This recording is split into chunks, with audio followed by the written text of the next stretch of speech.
This is a fish basket, otherwise called a fish trap. So it is made out of mild bamboo cane from the swamp. So we have a heritage club in one of the former train stations called Bauya, who is the main train station. It was officially closed. Closed in 1975. Can you tell us the reason why it was closed, or you don't know? The reason for the closure of the train, because it was first tabled by the then head of state, Jackson Smith. They thought that it was not making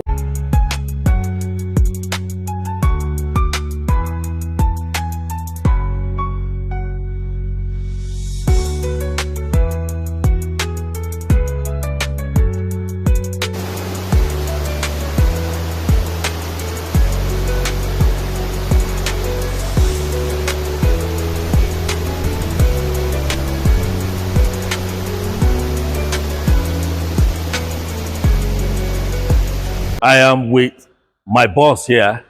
He is going to tell us his name and also the position he holds in this National Museum. How are you, sir? I'm very well, thank you. A very lovely morning to you. Same to you. My name is Yomi Adu, and I would like our people to know your name and also the position you hold here. Thank you very much. I am Patrick Massakoy.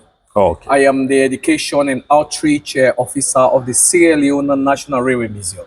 Oh, beautiful, beautiful. Thank you very much, You're sir. very welcome. On a very light mood, how long have you been here, as in working? Interestingly, I started here as a volunteer. Because how many years ago?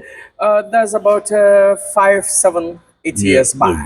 Okay. You know, I have passion for volunteerism.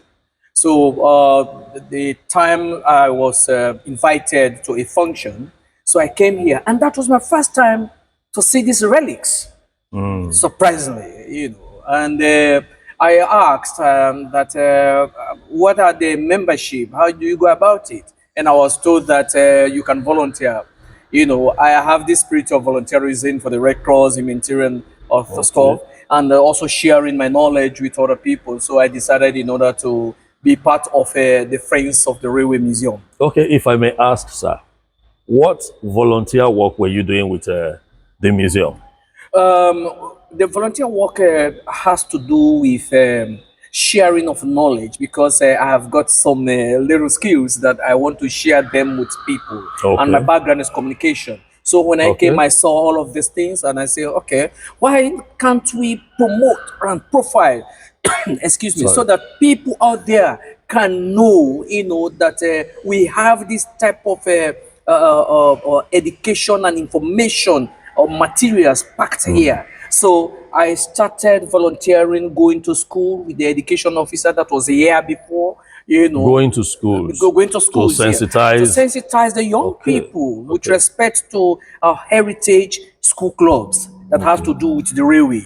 And after that, you know, I also told them that why can't we also train these children when they come over? So everybody was interested, you know. When this guy, so they were interested. They were interested, you know, for us to start those type of promotional skills, because we want children to make use of either scrap materials they can find around, which they can use to invent or produce something out of it. So I was saying that out of nothing, you can do something that can really develop your capacity and your skills. And if at all you use them efficiently, you will be able to derive profit from it that can make you survive. Okay, fine. So with that background, so when the education and the outreach colleague left, and this position was advertised, and I said, oh, why not?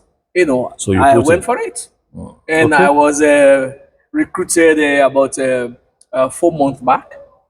But I've got this experience of working within here. I know the environment, you know. So all of what I was doing, you know, I decided to bring that on board, and we have been moving. I'm just coming from the provinces, going from station to station, try to identify where all these relics are. Okay. in order for us to preserve them, so that generation yet unborn would come and see and learn, and also use those platforms to promote the railway museum. Okay, that's beautiful. Thank you for the introduction, sir. Yeah.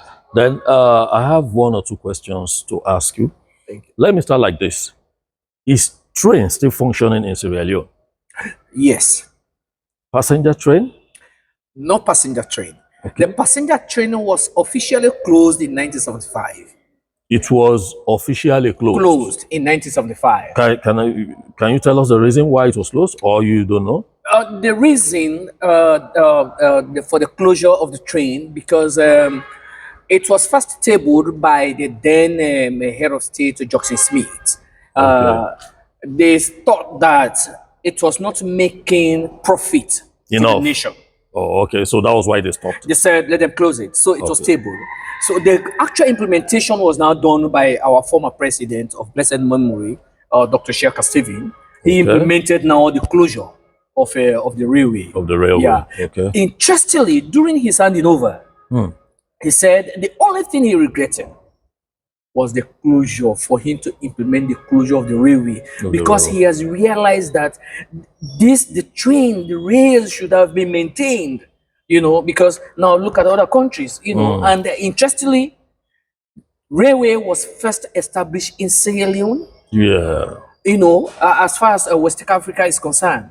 So we happens to be the first country that had a train In Africa or in West Africa? In West Africa. In West Africa. So how old is the train company in Sierra Leone? If you want to talk about when it was established to date, it's 126 years. 126. So we are celebrating that concurrently with the 200th anniversary of railway in the world. In the world. And we are reflecting also on the closure, which is 50 years, because 75 to 2025 is 50 years. So we are not celebrating it, we are reflecting on it. And also stimulating the attention of young people, of policymakers, the importance and the necessity for a construction of and running of the railway. And interestingly, we will be celebrating 20 years of the establishment of the National Railway Museum. Okay, 20 years. So 20 years. The museum has been on for 20 good years. 20 good years. Okay, yes. That's very good. If I may ask again, what efforts are you making to make a lot of people know that we have a railway museum in Sierra Leone? So people who are not Sierra Leoneans, other African country people, and also people people outside Africa, what effort is the museum making to make sure that people know about this museum? What efforts are you people making? We are making several efforts in our own little way. And apart from reaching out to young people in schools, environment, in communities, it's also there is also a program, a radio program, that we normally go there and do live broadcast. So a radio program. A radio program. And also reaching out, making our rail museum an open door a place, so that people can enter there. And another thing is reaching out to people who have got communication platforms. Okay, like so us. We invite like you. That is why when you enter, we say, oh, we can have this type of partnership. Okay. And quite apart from that, there is an opportunity for you, your very self, and friends, and those who are watching us to be member of the Friends of the Railway Museum. Beautiful. So we want to have chapters in other countries, in other communities, that can be friends of the National Railway Museum, because it is very crucial, so that we can share experiences, share knowledge, skills, how to better this particular museum, and how to share this information, so that we can come up with mechanisms to overcome challenges we are currently facing. Okay. In fact, I'm also going to mention something that has to do with challenges that you are facing. Number one, I know this place is run by the government of Sierra Yes, Leone. yes. Okay, what are the challenges that you are facing in this museum? Because I know the people who are close to His Excellency, President Julius Madabio, they are watching us. So, what are the challenges you are being faced as an entity? You know, let us know. Maybe the president will hear it directly from you. Interestingly, whatever way you look at it, the first thing, funding can never be enough as it is. Funding. Funding. Yeah. So if at all we can have partners that can serve as auxiliary to the funding that is being provided for the railway museum, Yeah. we'll be very, very much happy because you'll realize that during your tour, one of the engines, we are told by experts when they came, they said, we can fix up this one and it can run. That can run. Yes. But the thing here is it cost about £1 million. But why do we need to make it run since passenger coach or passenger train is no longer working?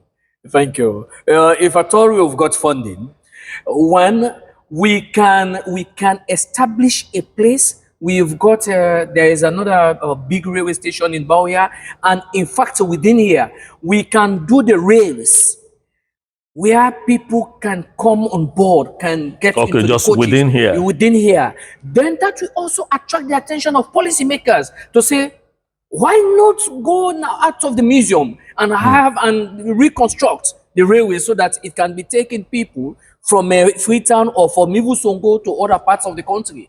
So, but we have to start